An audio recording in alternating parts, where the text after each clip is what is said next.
So in the NBA right now, NBA's gotten going. We're officially into the season. It's the interesting time because all the teams are right there. 3 or 4 games they've played, so nobody's pulling ahead yet. But you get an early glance at some of these teams, how they're going to play in real time. Yeah. And Los Angeles Lakers came out with a hot start, 3-0. New coach JJ Redick getting it done in those first 3 games, building the rotation, building the team morale. I had a chance to watch one of the games, and I can definitely see, in comparison to last season to this season, there is more organization. There's an uptick in specificity for when things are happening. Where there was a time I felt last year watching the Lakers where I go, it feels like their plays are just predetermined. Like, hey, this is what we're running in the first quarter. This is what we're running in the second quarter. Yeah. And it seems a little bit more, and it's early. It's 5 games in at this point, but it seems a little bit more like, okay, this situation is happening, so we're going to use this play to combat that. Yeah. That situation is happening, we're going to use this play to combat that. This player is hot, so we're going to set up a situation for this player to get the ball. And I think that knowing as an athlete, teams really respect that. Players really respect that. So what are your thoughts on the Lakers so far? I just think from obviously somebody who's never really coached before, JJ Redick, to coming into the game and you're like, oh, okay, you know how to run the strategy, you know how to make adjustments and things like that. I think it's been second to none, and I think the team has been playing good because of it. All their games have been super close, and they've been winning. But I think we can win more. I think we can actually do a lot better this year than we have in the past. Yeah, I would agree. Excited about. I would agree. You have LeBron James, who, I mean, you can say he's the top 10 player right now in the league, top 2 all time. But there's times I definitely feel like he's still the best player in the league because I think people discount IQ a lot. There's such thing as, hey, this person right now is scoring 30 and getting 10 rebounds and doing what Jokic does, doing what Joel Embiid does, doing what Shai Gilgeous-Alexander does, but the IQ, and the ability to make other people better, LeBron still has that at a really high level. Realistically, he does just need other people around him to feel the confidence of just making the plays when it comes to the window. Like when I watch him in real time, I go, man, he is like a floor general. He's like really putting people in the places. He's really getting it to be to where everybody else's job is a little bit easier. So knocking down shots, you can be a little bit more open. Late cuts to the basket, there's a little bit more opportunity there. And the defensive side of the game is going to be the Lakers' big question mark. Like right now, obviously they have Anthony Davis, who's a great defensive player. They have some people who want to get up in you, But can they string it together where it's team defense and everybody on the team wants to play at the same time? That's always what it comes down to. Like the Celtics, the reason the Celtics were so dominant last year is, yes, they could run up numbers offensively. Yes, their three-point shooting was great, but lockdown defenders. But and that's the thing, like the Celtics have always been known for great defense. Like even to this day, even back in the day when they had the Kevin Garnett deal and Paul Pierce and Ray Allen, and they've always been a defensive squad. And like the Lakers have been obviously Showtime. We're more about like getting very good offensive players, and then we get a few defensive players, and it's like just enough defense for us to outscore people. Right. And I think like we definitely still got to work on making it more of a defensive squad because we're going to score offensively. Yeah, for sure. So LeBron James right now is entering year 22, and it's insane. Yeah, he's still producing, still putting up numbers, still playing heavy minutes. It's not something we've ever seen before. But I want to transition this to the youth movement right now. Like, as you look at the people in the league, who does it seem like to you is going to end up being the face of the league? If you look at the people who are international, like the Wembys, like the Shai Gilgeous-Alexanders, people of that nature, the Luka Doncic, or the people who are more American, like you have Anthony Edwards. You even have still the Devin Bookers to agree, who's not super young, but he's in that Olympic mix. And with all that, who do you really feel like is going to end up being the face of the league moving forward? It still looks like Anthony Edwards to me, but I'm super excited about Wembanyama. Yeah. I want him to stay healthy because every time we get a really good like big player, always gets hurt. Right. And I'm thinking back to like a Yao Ming type of player. These like really big players like a Porzingis. Like these guys end up getting hurt, and I'm like, 82 game season, these guys are over 7 feet tall and running all the time. Like physically that's rough, but like to look at somebody across the board who can potentially do everything, it's Wembanyama. Yeah. Like this dude is, I'm grabbing rebounds, I'm shooting the three, the mid range. I can go off the dribble. Yeah. Like, I can go in, I can dunk on you, I can lay up on you, I can block shots. You don't want to shoot around me. Right. Like, so he's kind of the combination of everybody. So I think he'll eventually come into the face, but he's not it yet because he just got here. Yeah. True. I mean, it's definitely an international movement right now in terms of the people coming to the NBA. Even the top 2 picks in this last draft, both international players from France. And it just shows you that these other countries are developing in terms of getting the technology, getting the coaching, getting the discipline. But what do you think it is? America is going to always have more players because there's more opportunity here. Point blank, period. You know, anybody who refutes that is not really looking at the reality of sports and life and business.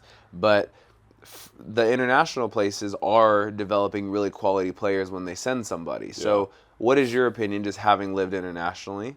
What is your opinion of the difference that you see between the way training goes internationally, the way training is here, and why it is such that not only are we getting good players from international, but some of our best players in the league are the international players? Just from what I've seen, and they've been doing this for a long time. They've been talking about this for a long time. Overseas, any other country, they're developing the full player. So from a young age, all the athletes, they can pass, they can shoot, they can dribble, they can rebound, they can do everything, which is why a Luka Doncic was so dominant before he was even 18 years old, right? So I think the difference is here we don't do that. Like, if you're athletic, you're like going to dunk all the time, right? If you're not athletic, you're shooting threes all the time. So there's not this like overall development where they're like, oh yeah, you're athletic and like you can dunk, but you actually need to spend less time doing that and more time shooting. Right. Or you need to spend less time on that and you need to spend more time on defense, more time on rebounding, right? More time on ball handling. Right. I think it's more of like whatever you're really good at, you just go and do a lot of it rather than working the entire game as they do in Europe. Yeah. My feeling is I agree with that. I agree in terms of you see the complete game trained there. And while I do believe America is getting to a space where you have more trainers training the complete game, more players who try to play the complete game, you know, for example, the stretch 4 now, the 5s who shoot threes, X, Y, and Z. A big thing that I believe goes unnoticed, or maybe not even unnoticed, but uncommunicated, is this whole concept of the chip. You know, the chip on the shoulder, where in America, you know, people do grow up and they feel like, you know, it's going to be hard to make it to the NBA. I've got to really work. I've got to grind. I got to get there, you know, save my family, whatever the case. But in Europe, there's this unsureness if you'll ever, you know, get that chance. Where here, it's a little bit more tangible. You know, now people at a young age get identified 7th, 8th grade. Hey, this is a really good player. It's highly touted. We're going to put people around them to kind of manage and maneuver them. We're going to take them to games. We're going to introduce them to people. Now you have the people like after Jason Tatum's era, you know, I'm in 9th grade and I'm meeting Steph Curry. You know, I have their phone number in my phone. I'm in 11th grade and I know Kevin Durant personally. You know, like I went to his camp and he trained me.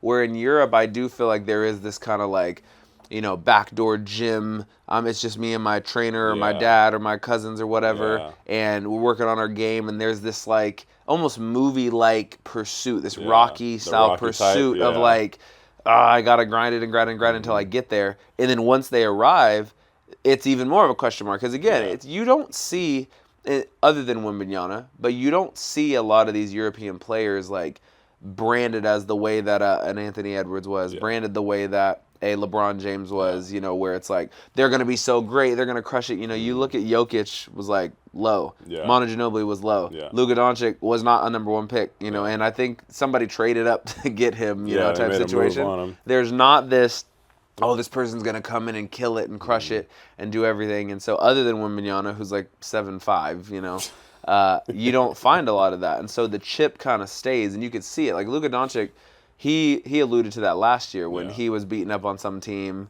who I think passed on him in the draft. And he had a comment after the game of like, you know, shouldn't have passed on me in a type of situation. It's like even when he's already putting up 35 a game and number 2 in the MVP category, there's still this like hunger and this chip. There's still the chip. Like you went to Greece, right? Yeah. So what was that like? When I'd say like, what did it look like from the people who like had money and the people who were poor? Like, what'd that look like? Well, when I was in Greece, they were in a recession at the time, so that's what they spoke about mostly, is the people around just like, we're in hard times, we're in recession type situation. So everybody was like on eggshells. Yeah. Everybody's like, I got to go to my work situation all the time and then pinch the pennies. People who played sports like myself, it's always a question mark of when the checks are coming type situation. And even the fans, you can see there was like this hesitation of moving money all the time. But I will say, from a cultural standpoint, just like any of the places I've ever been to in Europe, which at this point is, I think, 22 countries, I've traveled to in Europe, and it's like you always feel this family environment of, okay, my number one is like making sure my family's good. I always kind of link back to my family, and then it's like my country they represent. Like, I got to put on for my country, and then from there I'll look at, myself and my situation or whatever the case. So in sports, it goes both ways. Sometimes you look at it and you go, this individual who could be so good, I'm thinking of this opposite that I played with in Greece. And my feeling watching him is, I'm like, you could be starting on the Greece national team and you could be the guy and everything, but why are you playing in this small market team? You're not playing at the Olympiacos, you're not playing at the Panathinaikos, you're playing in Kefisia, and you're like killing everybody. You're the reason this team can be third in the league, but after you play volleyball, you just go home, hang out with your wife and kids, and like you don't want to hear about anything else, And that's where you start to learn, if you're wise, like you can't always push your vision, on somebody else. And when I say always, like really never. Like somebody has to be willing to come to that space and go, hey, this is what I want. Like a Jason Tatum. I was watching that show, The Starting Five, and it kind of shows when he was younger. His dad was around for basketball stuff, but his parents were split. He's being raised by his mom primarily. He's starting to work on basketball, and he wanted to train with Drew Hanlon, who was already like a really reputable coach. And Drew Hanlon's like, I don't train younger people, basically. Like, I don't train 8th graders or whatever he was at the time. And Jason Tatum goes like, just give me one, or his mom or him, like, just give him one chance. Like, if you don't like it after that, we'll never, hit you again. Just give him one chance. And so Drew Hanlon tells the story where he's like, I brought Jason Tatum in for a workout, and I made it like excruciating, like so hard, like where he would want to quit type situation. And Drew Hanlon's like, the thing that impressed me and the reason I decided to keep him was Jason Tatum said, you're gonna have to like drag me out of the gym before I quit, type situation. And I think this, at the time, he's in like the 8th grade, or type situation. So if you really conceptualize that, 13, what 8th 14 graders years old. do you know who think like that, who are like that hungry, or who won't just like shut it down or be like, whatever, it'll work out for me, type situation. So the drive that's necessary in order to become great is huge. But to bring it back to the point, in Europe, there's a blend. You do find people who are edgy and hungry and like really want it, but by and large, I do feel like most people, they downplay themselves there. It's like in America, in New York, in LA, it's built to like create cachet and built stardom and fame. Where Europe, there's this aura of like, keep it mellow, keep it low key, don't be all up in the stories. But also there's the disparity in income. Like, I've been over to Spain, to Portugal, to Romania. Like, you see like crazy levels of poverty.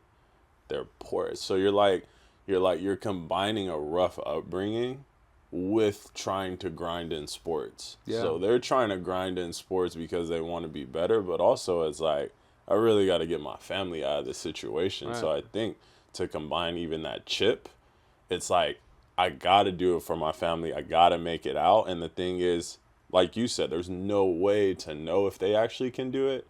If we're here in America, it's like, it's just out of reach. But if you're like in another country, it's like reaching for the moon and the sun. Unsure. You're like, I have no idea if I'm sure, gonna get and there. your parents don't know, The only exceptions are if you have who is a really hard worker, Sabonis, who plays for the Kings. He's in that starting 5 show too, and his dad, was a great player, very good player, and so he can help him, with the path up. But still, he has all those traits: the hard work, the keep your head down. Like, you don't find really these European players are very boastful and in the media and big personalities. Like, you look at a Jokic, you look at a Luka Doncic, you look at like Sabonis, and they're very like mild-mannered, mellow. I'm going to be competitive, but I'm just kind of staying in my lane. Where an Anthony Edwards is like, he's all in your face, he's talking, he's in the media, and we like that, in America because, again, we give privilege and we give kudos and accolades to those who stand out, those who are willing to speak out and stand out and do that type of thing. But there's not a right or wrong way because it's always going to come down to the individual. Who becomes great, we've never been able to put a finger on that. Or Michael Jordan would have been a first pick. Yeah. We've never been able to put a finger on who's going to be, the greatest. It's always like we can kind of guess and then you'll put in the work, But with European players, I want to say it really has to do with the chip. That's the thing that always comes to mind for me is like there's just not this silver spoon situation. There's not a direct path. The league where Juju, who's playing at USC, she just signed, the Gatorade deal and she's going to crush it this year in WNBA. But when she was in high school, it was pretty like there was a lot going on, when she went from Windward and I was at some of the games and I'd watch, so how stuff was in the crowd and like what was being said to the coach and the maneuvering and then transferring to Sierra Canyon and then going on to USC and like now she's in a space where, she can be herself and she can crush it and people see her, but she had to like fight through the like, hey, I'm going to be who I am and this is the way I want to do it and it might rub you guys the wrong way and you might not like it, but this is the way I'm going to go. Grind it and out. Now it can be, appreciated. So ultimately, it's why we love sports, right? We love watching the question mark. We love watching, well, who's going to win? Who's going to make it happen? Well, that's also us. Like, that's our story. Our story was like that, too. Like, we had to grind it out. It wasn't handed. It wasn't a gift. We didn't go through the normal channels. Normal channels to get to where we got. So it's kind of the same deal. 100%. Man, those are some good times, but hard times, You think back to, like, I'll never forget Long Beach City College in Bixby Knolls, in the $450 a month spot, sharing the room, just like dirty, like parties on the weekends. I was like trying to find a way to leave, and literally my meal every day was ramen. I literally ate Eggo waffles from Costco for breakfast. I ate Top Ramen for lunch. And I ate frozen chicken, cut up inside a Top Ramen for dinner every day for 9 months. I remember that. Every you came day. in, you was grinding it out. I was like, bro, you good? Every day. Man, I gotta make this every happen. day for 9 months. Like, just like scratching the wall, for like how we were going to make it happen. I mean, me and you used to go out to Dog Beach at 6 a.m., and just hit around volleyballs. And people were like poo-pooing us too. We were mad about it. People were poo-pooing us. Like, we were trying to get in on games, and people were like, nah, we're not letting you play. I was like, okay. Yeah. Okay. People didn't want us to play. They didn't want us to step on the court with them. And they were like, we're not messing with you. I'm like, okay, we're just going to go and do the work. For sure. And then we're going to see you in this tournament. For sure. And then you're going to ask us to train. 100%. I mean, me and you used to drive like all over the map to find open gyms. I mean, Hope International. We were going to LBCC, OCC. We were hitting American Sports Center, like everywhere. Long Beach State, Gold Mine, small gym, like Any just hunting gym. It down. 15 minutes before, get the text, like, hey, can we set it up over here? Let's go. We'll go. We got 4 people. We'll just call some other people. Like, yeah, it has to be understood from the people listening. If you want to become a person who's a 5%er, a 3%er, 1%er, what I mean when I say that is in that type of percentile of your craft. So a 1%er in business is somebody who makes a certain amount, or above. A 1%er in sports is somebody who's able to reach a certain level, and all the way down. So there's not many people who get to play collegiate sports. There's not many people who get to play Division I collegiate sports. There's not many people who get to play professional sports and be a starter and win a league championship and so on and so forth. There's levels, but the common denominator, it really is the work and the belief. You know, you have to get to a space, whether you're born that way or whether you have to train that in, where you can develop a belief in yourself. You develop the ability to believe, I can do this. Like, regardless of if everybody else can see it, if half the people can see it, or if no one can see it, if you believe you could do it, there's a chance. It won't happen for sure, but there's a chance. And that's what's cool about the NBA too. So Lonzo Ball in the NBA, he was off for essentially 2 years. Over 1,000 games he couldn't play. And for me, it hits home because I was watching him while he was here in California in high school. And his family's like a good juxtaposition of what we were just talking about, where LaMelo, the youngest brother, he is very like outward and in your face, and he's almost comical with the way he delivers, and his game can back it up, which is great. LiAngelo was a little bit more on the in-between, like he wouldn't talk a whole lot, but had even a little bit more bravado than Lonzo. Lonzo was like mild-mannered, didn't say much. He didn't talk at all. Like I'm keeping it to myself, but just such a great competitor and such a great athlete. Came in with other people speaking for him. You know, got drafted by the Lakers. Magic Johnson, his jersey's gonna be in the rafters. We expect big things from him. He got drafted ahead of Jason Tatum. He got drafted ahead of some big-time players. That's crazy. But if you look at it, I mean, De'Aaron Fox, there was a lot of people in that draft who got drafted ahead of. I think even Luka Doncic might have been in that draft. He might have been. That one or the one after. It was after. still a good number amount draft. of players And in that. so you look at it and you go, he ended up having this injury situation. He was a good player, but he ended up having this injury situation with the knee. Couldn't play, got surgery, a dangerous surgery, still couldn't play. And now he's back on the court, and so everybody's excited, feeling good about it. And recently he had a wrist sprain, so he's going to be out for a little bit here, and we'll see. He should be okay. But basically what I'm getting at is when it comes to injuries in sports, you being a person who's been injured before, you being around other people who've been injured. I've been injured. I've dislocated my ankle and had to sit out a whole season in Finland. Like, what is that process of coming back like? I remember when you were at Cal Baptist and you ended up having the bulging discs in your back. Yeah, and my back pretty bad, no doubt. That's a thing in sports that a lot of people don't see. It's not just the John Morant story where you do something in your control that's not so smart and you get sat out, even though the next year he ended up getting injured. It's the injury situation that it doesn't always feel in your control. You could train, you could strength train, you could stretch, you could eat right, and those things help, but you can't always prevent the injury. So in your experience, what would you say to our audience about dealing with that? First of all, I say this because I tell a lot of athletes this, I tell a lot of parents this, I tell a lot of people in general. I'm like, everybody wants to be a top athlete. Like I can't name any one person who wouldn't be like, yeah, if I could be that top athlete or this top athlete in this sport, like I would give my life to do that, right?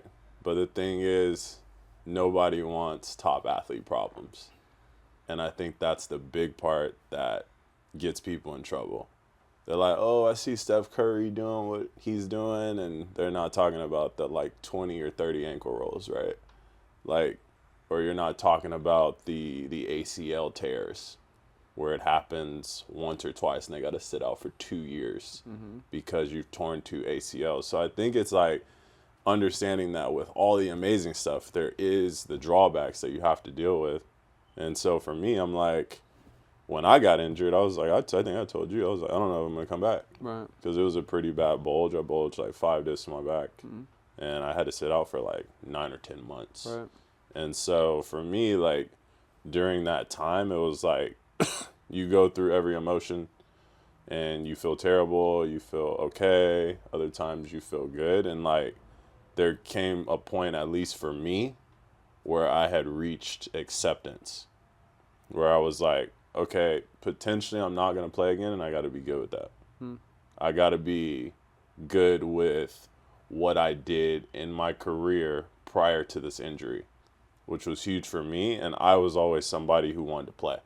So I made sure throughout my career I was always on the court as much as I could be. I always went somewhere where I was going to play.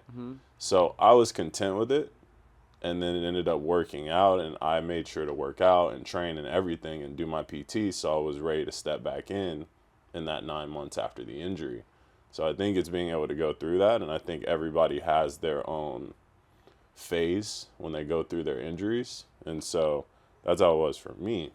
How was it for you? Because you did it overseas. Yeah, mine was probably the second most challenging time of my life because most people don't know this, but I was coming off of what we were just talking about, Long Beach City College. Had nowhere to go, I like literally tagged along with you to the UC Irvine visit that you had and was like, just scratching the wall, banging on the door, Long Beach State, all these other places, and like nothing doing. And I get my opportunity last minute because of a happenstance.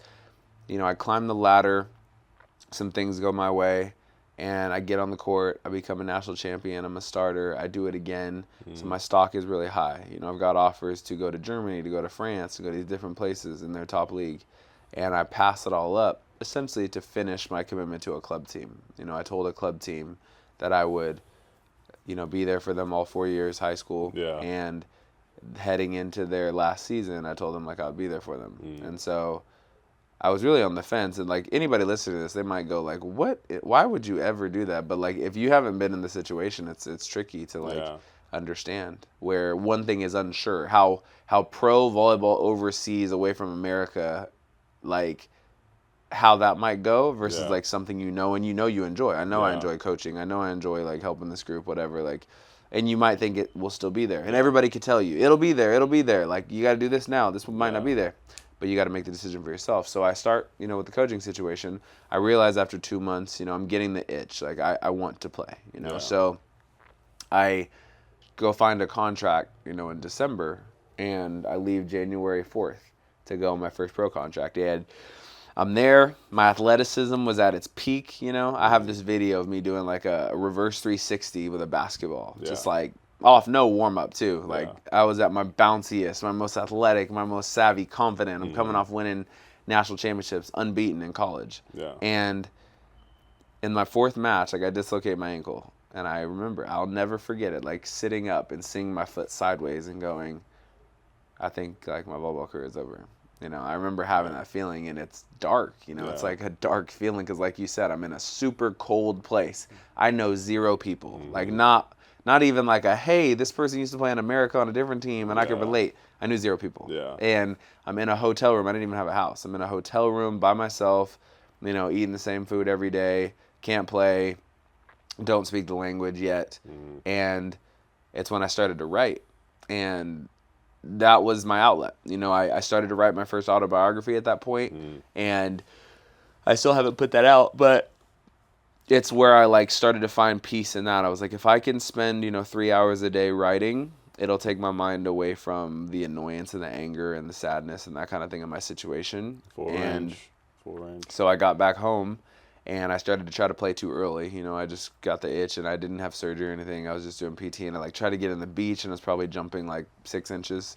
And before that I was touching like 11.2, and by the time I could barely like fingernail the rim, back when I like dislocated that. So that's like 10 feet for reference for people. So it's like a 14-inch difference in vertical. So I'm like trying to come back and trying to repeat, and some more crap is happening. Like the AVP ended up having that ban of anybody who plays in a different league, and I was in home in Vegas, and I played in a single game elimination NBL tournament because it was around the corner from my house, and I got banned from the AVP for 4 years. I couldn't play in the professional beach volleyball league for 4 years. So just more like compound piling on.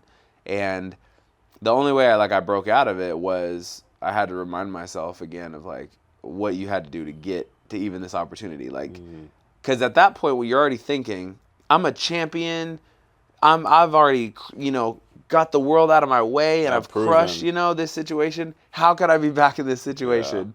And you have to remember, like, I'm actually equipped for this more than anybody else. I've had to go through this. I did live in Bixby Knolls for $4.50 eating top ramen and waffles. Like, I've done that. I've had to be a part of hearing no, repetitively. Reach out to this school, no. Reach out to this school, no. Reach out to this school, no. Seeing this guy go, seeing that guy go, and feeling like, nah, they're gonna feel my presence. They're gonna feel my presence. So I had to bring that same kind of energy back. PT, train, send out opportunities, send out video, and then my next season was that opportunity in Greece. And from there, you just work yourself up. So I ended up, fortunately, getting to play 4 pro seasons indoor and then 7 pro seasons on the beach.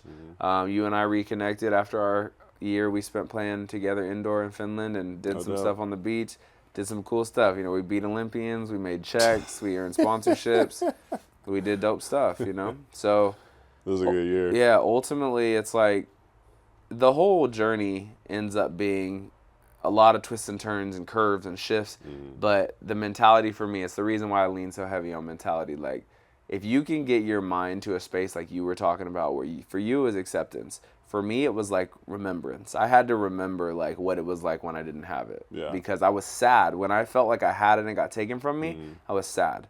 But when I like got that out the way and was like, you've been at the bottom before. What'd you do before? And I was like, oh, I like bulldozed. Yeah. So let me just get out here and bulldoze every day and put that work in. Like I started to get like excited. I was like excited for how we're gonna show up. I got excited for like how things are gonna go and the opportunities that could come. So that's what it's about essentially in sports is in business and relationships too. You know, it's like trying to create optimism, trying to put yourself in a situation where you can have the best percentages possible, and more than anything, like self-belief.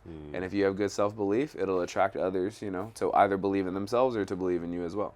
100%. Love it. That's how it is.